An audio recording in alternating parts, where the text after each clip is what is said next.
The clock on the lobby wall read exactly 8:15 a.m. when Julian Croft, our newly appointed CEO, decided to destroy his own career over a $10 bill. I was standing near the reception desk, holding a folder of transition documents, when the elevator doors slid open. Julian didn't just walk out, he marched. His face was flushed and his eyes were locked onto me. In his right hand, he was waving a small piece of paper, like it was a criminal indictment. Before I could even say good morning, he caught me by the arm and shoved the paper directly into my face. It was a corporate expense receipt. In front of 20 corporate staff members who had just walked through the turnstiles and 3 visiting board members standing by the elevators, Julian began to scream. He did not lower his voice. He wanted everyone to hear. He shouted that I was showing a complete lack of fiscal discipline. He called me an entitled, replaceable middle manager who was leeching off company funds just because I had put a $10 premium pour-over coffee on the transition account the afternoon before. He said that if we let managers steal $10 today, they would steal $10 million tomorrow. My name is Rachel Clark. At 41 years old, I was the Director of Integration Operations and Compliance for the company. That title sounds fancy, but what it really meant was that I was the person who actually did the work.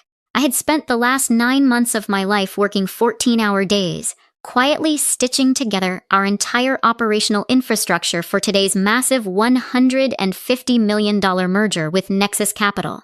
I knew every server, every employee contract, every compliance file, and every hidden liability in both companies. Julian, on the other hand, had been brought in by the hedge fund investors just 90 days ago. He was a textbook corporate climber. He wore $3,000 suits, spent his days doing media interviews, and knew absolutely nothing about how the company actually generated revenue. To him, I was just a quiet woman in a gray blazer who handled background logistics. As he continued his public tirade, calling me lazy and financially irresponsible, I did not yell back. I did not cry. I did not lower my head in shame. I stood perfectly still, maintaining direct eye contact, watching his face turn a deep, ugly shade of red. When he finally ran out of breath, he pointed a shaking finger at the main entrance. He told me that I was fired on the spot for gross misconduct and corporate theft. He said I had exactly 15 minutes to clear out my desk before security threw me into the street. The entire lobby went dead silent. You could hear the faint hum of the air conditioning. My team members stood frozen, terrified to look at me or Julian. Julian puffed out his chest, looking around at the visiting board members as if he expected them to applaud his firm leadership. He honestly thought he was making a brilliant example out of a powerless employee to prove to the board how incredibly tough he was on expenses. What his arrogant mind could not comprehend was that he had not just fired an operations worker. He had severed the single critical link holding the entire $150 million merger together. I simply nodded, handed my security badge directly to the receptionist, and walked toward the exit. I didn't even go upstairs to get my personal coat. As 2 security guards escorted me toward the rotating glass doors by 8:30 a.m., I did not feel angry. Instead, I felt a calm, cold wave of absolute certainty wash over me. I knew the exact technical and legal corporate machinery that Julian had just set into motion with his little temper tantrum. I knew the automated systems better than anyone alive. And I knew with absolute certainty that by noon today, Julian's entire corporate empire would be brought to its knees. Walking out to the parking lot, the humid morning air hit my face, but inside I felt like ice. I walked over to my car, unlocked the door, and sat heavily in the driver's seat. I didn't start the engine right away. Instead, I just leaned back against the headrest and looked up at the gleaming glass tower of our corporate headquarters. Julian Croft truly believed he owned that building and everyone inside it. In the 3 months since he arrived, he had treated the entire staff like interchangeable numbers on a spreadsheet.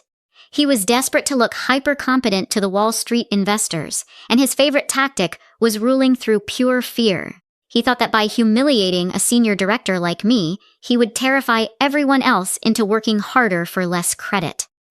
Inska's biggest mistake this morning wasn't just his public cruelty.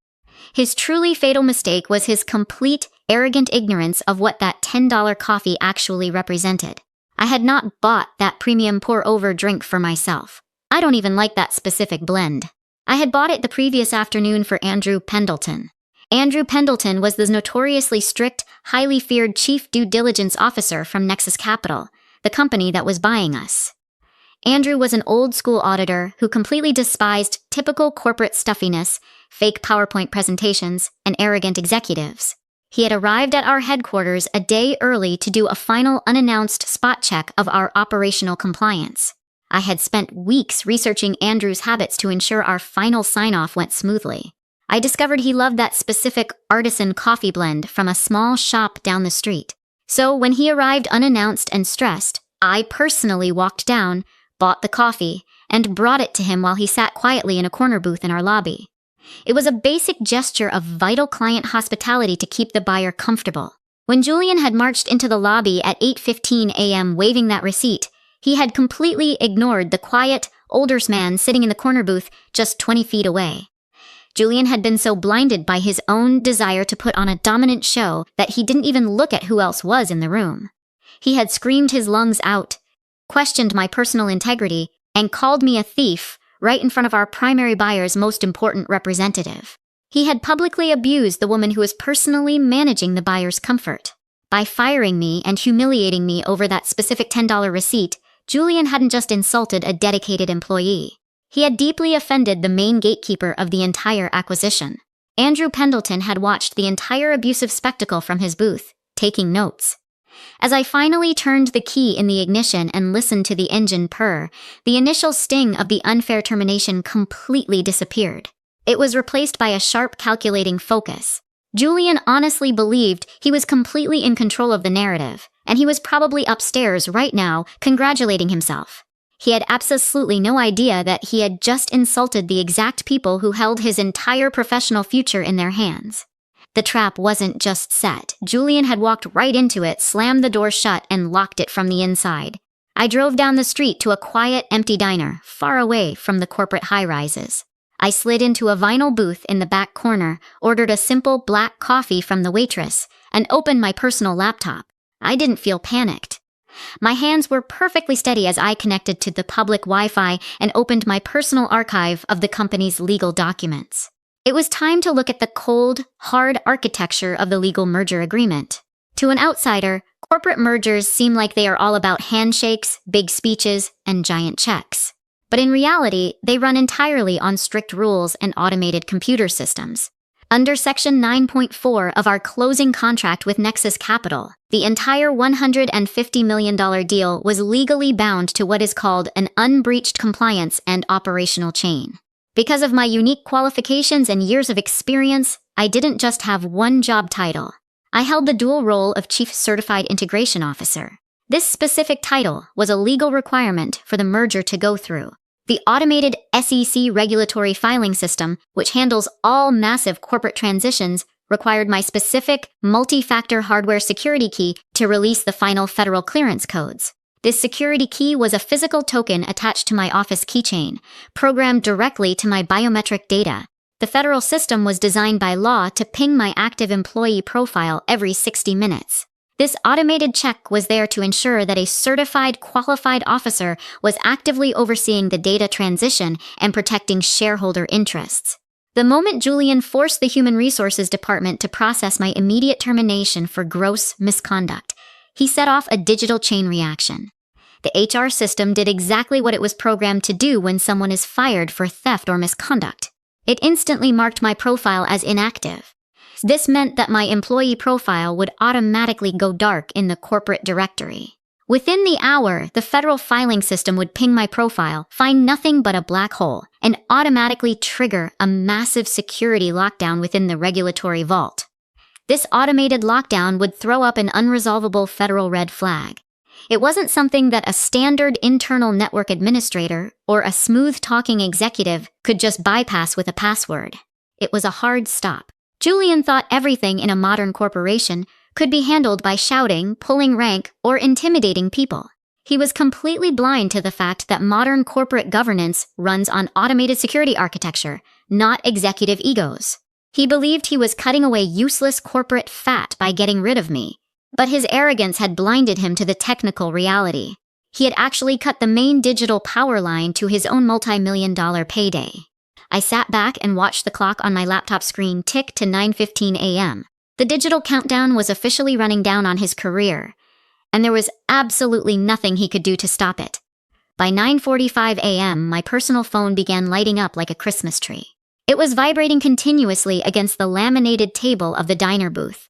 I looked down at the screen and saw a barrage of frantic text messages and missed calls from my former operations team back at the headquarters. Mark, my lead systems manager, texted me saying the transition dashboard was flashing amber alerts. Sarah from compliance sent 3 messages in a row asking why my corporate login had been revoked. I did not answer a single one. I maintained a strategy of absolute disciplined silence. Over the last 6 months, I hadn't built a trap for Julian. I didn't have to. I had simply constructed an incredibly robust, compliant operations system designed to protect the company from reckless executive decisions. Now, that exact system was doing exactly what it was built to do. It was locking down because the person in charge of it had been abruptly removed without a transition plan. I took a slow sip of my coffee, scrolled past the panicked messages from my team, and calmly dialed Andrew Pendleton's private cell phone number. I knew he would be preparing for the big signing meeting, but I also knew he would answer my call. When he picked up, the veteran due diligence officer didn't even say hello. He was absolutely boiling with rage over the abusive scene he had witnessed in the lobby just an hour earlier. He told me he was deeply appalled by Julian's behavior and expressed his total disgust with the new CEO's unhinged, unprofessional conduct. He apologized profusely that a veteran professional like me had been treated like a criminal. I kept my voice perfectly calm, professional, and emotionally controlled. I thanked him for his concern, but then I laid out the operational facts. I explained to Andrew that because Julian had terminated me effective immediately for gross misconduct, I was legally restricted by corporate compliance policy from accessing any proprietary data maps.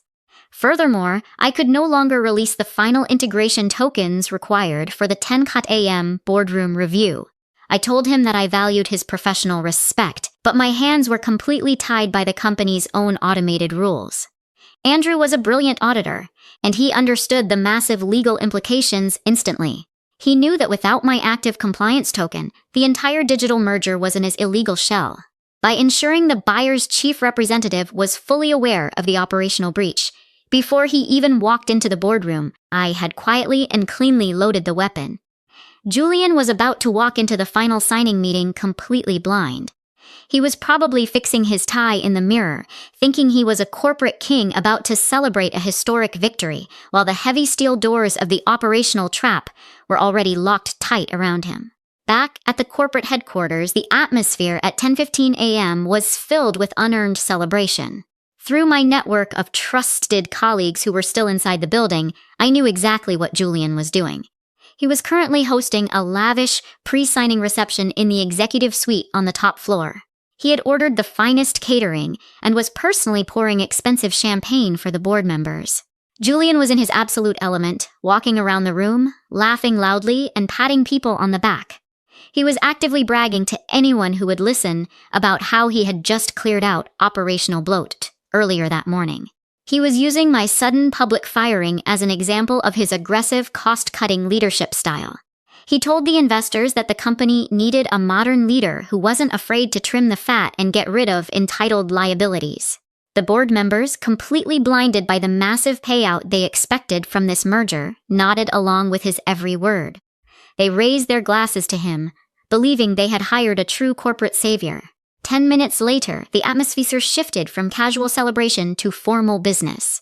At 10:25 a.m., the executive teams from both companies finally walked into the grand boardroom and sat down around the massive, polished mahogany table for the official signing ceremony. Julian sat at the head of the table, flanked by his lawyers and top executives. Directly across from him sat the executive team from Nexus Capital, along with Andrew Pendleton, who remained completely silent, watching Julian with cold, assessing eyes. Julian gave a brief, triumphant speech about the historic future of the combined companies. He then gestured grandly to his laptop, ready to initiate the final digital integration sequence that would seal the deal. But the moment the Nexus Capital legal team tried to open the digital integration portal to verify our final compliance certificates, they hit a solid wall. Instead of the smooth green loading bar they expected, the massive projection screen at the end of the room suddenly filled with a flashing red error code. The words "access denied, statutory compliance failure" glowed brightly in the dim room. Julian didn't even blink. He laughed out loud, a sound full of manufactured confidence, and casually dismissed it as a minor IT glitch. He looked across the table and told the Nexus Capital team that our tech department was probably just running an internal update. He picked up the boardroom phone and confidently ordered the tech support director into the room, demanding they override the system immediately to keep the meeting moving.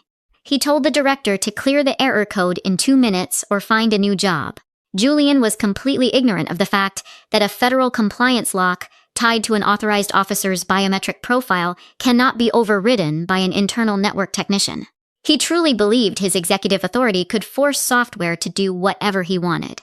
The IT director arrived, pale and shaking, and plugged his master key into the system. But it didn't work. Every single attempt to bypass the security wall only caused the system to register a potential data breach, tightening the security protocols further and flagging the entire deal as legally compromised.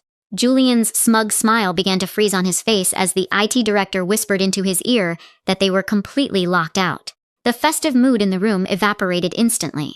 The boardroom grew completely silent, the tension rising sharply as the Nexus Capital buyers realized that this wasn't a minor technical glitch at all.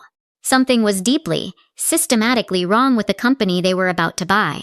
They turned their heads to stare at Julian, their expressions hardening, silently demanding answers that the arrogant chief executive officer simply did not have. The trap was closed, and his beautiful illusion of absolute power was shattering completely before his eyes. By 11 a.m., the minor technical glitch had officially transformed into a full-blown corporate catastrophe. The CEO of Nexus Capital looked down at his tablet as it chimed. He had just received an automated, urgent notification flashed directly from the Federal Regulatory Vault. The official alert stated clearly that the entire merger clearance protocol had failed due to the immediate removal of the registered Chief Integration Officer. The boardroom erupted into absolute panic. The quiet tension broke into angry murmurs and frantic keystrokes. Julian was now visibly sweating through his expensive tailored suit. The cool, calm air of superiority he had maintained all morning completely vanished as he began screaming at his IT director and the human resources head in front of the entire room. He demanded to know why his systems were failing him at the most important moment of his life. The human resources director, her hands trembling as she typed on her phone, finally delivered the crushing truth to the panicked CEO. She explained that the entire digital transaction structure and the legal compliance framework were hard-coded directly to Rachel Clark's active corporate credentials. Because Julian had ordered her to process my immediate termination for gross misconduct over a petty coffee bill, the automated security system had functioned exactly as intended.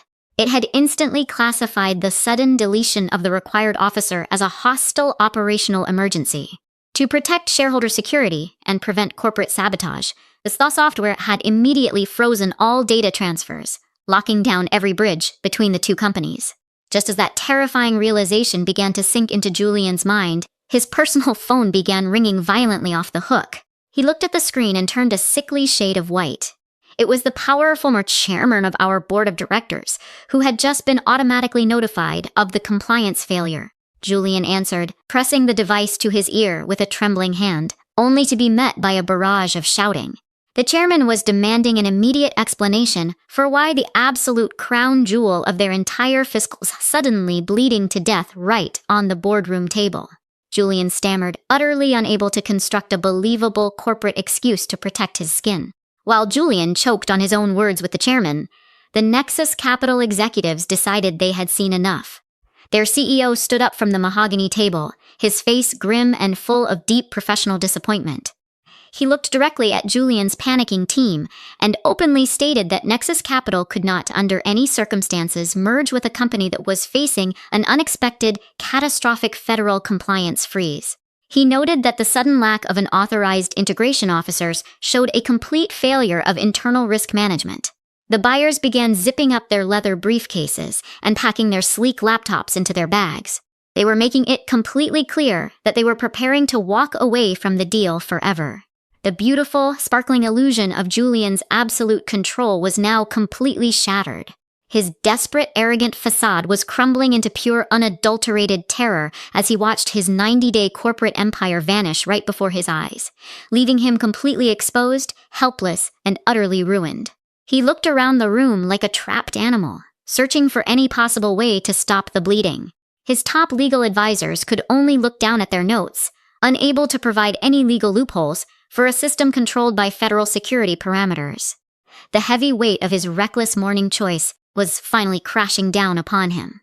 He realized that the quiet woman he had publicly humiliated and kicked out of the building over a $10 receipt was the only person who held the master key to his entire professional salvation. He pulled out his personal phone, his fingers slick with cold sweat, knowing that his career depended entirely on whether I would answer his call. The clock was ticking. At exactly 11:30 a.m., the continuous vibration of my phone stopped, and a new call flashed across the screen. It was Julian Croft's personal number again.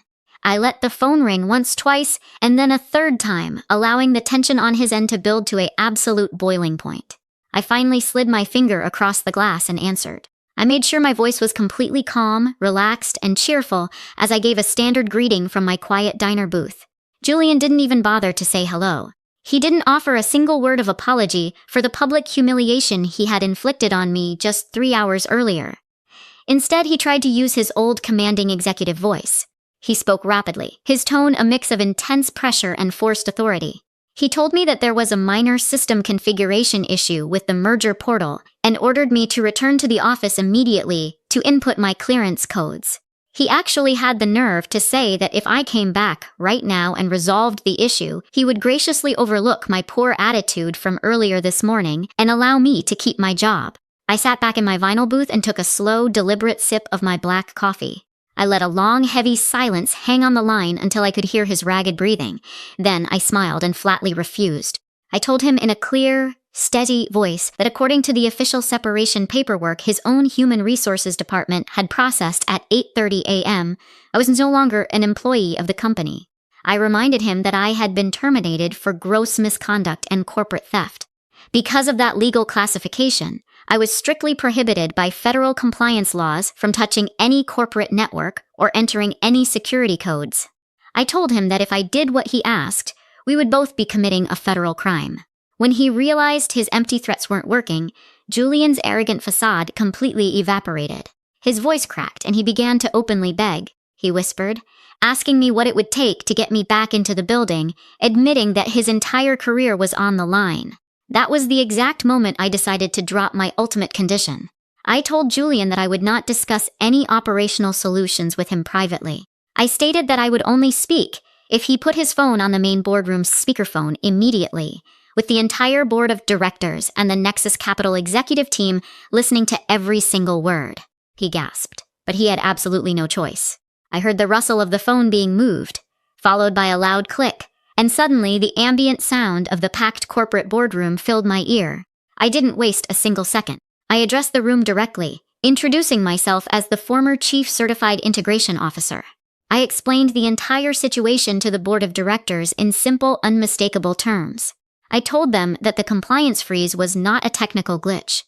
It was a mandatory federal security lockdown triggered automatically because Julian had fired the registered compliance officer. Then I delivered the final blow. I revealed to the entire room that Julian had processed my immediate termination over a $10 hospitality coffee receipt. I explained that I had purchased that specific premium drink to welcome Andrew Pendleton, the chief due diligence officer from Nexus Capital, who had arrived early to our lobby. The moment I said his name, a loud murmur went through the room. Andrew Pendleton himself immediately spoke up over the speakerphone, his voice booming with absolute authority. Andrew confirmed my entire story to the board, stating that he had witnessed Julian's unhinged, abusive behavior in the lobby firsthand. Andrew told his own CEO that Julian's actions showed a terrifying lack of stability, professional ethics, and basic corporate competence. The chairman of our board of directors went completely ballistic. I could hear him slamming his fist down onto the mahogany table, shouting at Julian in front of the entire room, demanding to know how he could be stupid enough to destroy a massive transaction over a $10 bill. Before Julian could even stammer out a defense, the Nexus Capital Chief Executive Officer officially stood up. His voice came through the speakerphone cold and final as he declared the $150 million merger completely dead.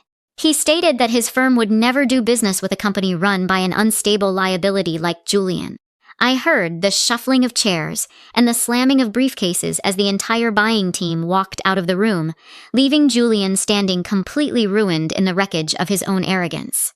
By 12 p.m., the grand $150 million merger was officially dead, and the corporate fallout inside our headquarters was swift, brutal, and utterly devastating. Because the deal had collapsed so publicly due to internal executive misconduct, our company's projected valuation plunged instantly in the private secondary markets. The investors were furious, and the board members were looking for blood. They didn't have to wait long. Within exactly 30 minutes of the Nexus Capital team walking out of the building, the board of directors held an emergency session right there in the boardroom. They voted unanimously to terminate Julian Croft for gross executive negligence and immediate breach of fiduciary duty. Because he was fired for cause, the board completely stripped him of every single penny of his golden parachute and his multi-million-dollar severance package.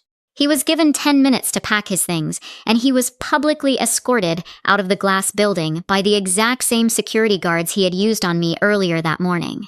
I was still sitting in the quiet diner, finishing my lunch, when my phone rang again at exactly 2 p.m. This time, it was a direct call from the powerful chairman of the board of directors. The arrogant, detached tone he usually used with middle management was completely gone. He didn't just apologize to me. He practically begged me to return to the company to save their remaining operations. He told me that the board recognized my absolute value, my deep structural knowledge, and my flawless compliance record. To fix the massive damage Julian had caused, the chairman offered me an immediate promotion to Senior Vice President of Global Operations and Compliance. The position came with a massive salary increase, a private executive office, and a highly substantial corporate equity package that would give me real ownership in the company's future. I didn't let him off the hook easily. I accepted the offer, but only on my own strict terms, forcing the board to sign a contract that guaranteed my absolute operational independence from any future executive interference. They signed the paperwork within the hour. The final, deeply satisfying image of this journey took place the very next morning at exactly 8 a.m. I pulled my car into the executive parking garage and walked through the front rotating glass doors of the headquarters, completely vindicated. The energy in the lobby had shifted entirely. The staff members who had watched me get publicly humiliated the day before were now standing in small groups, whispering my new title with immense respect. As I stepped past the main reception desk toward the executive elevators, I noticed something small resting on the floor next to the security gate. It was a cheap, taped-up cardboard box containing Julian Croft's personal desk items, waiting for a courier to pick it up. I paused for just a second, looking down at his discarded nameplate, feeling a profound sense of clean, professional justice. Julian had tried to destroy my career to feed his own massive ego over a petty expense, completely blind to the fact that competence will always defeat arrogance in the end. I turned away from his box, smiled at the receptionist, and stepped into the private executive elevator. As the doors smoothly closed and began carrying me up to my new top-floor office, I lifted my hand and took a long, slow sip from a fresh, steaming cup of premium artisan pour-over coffee.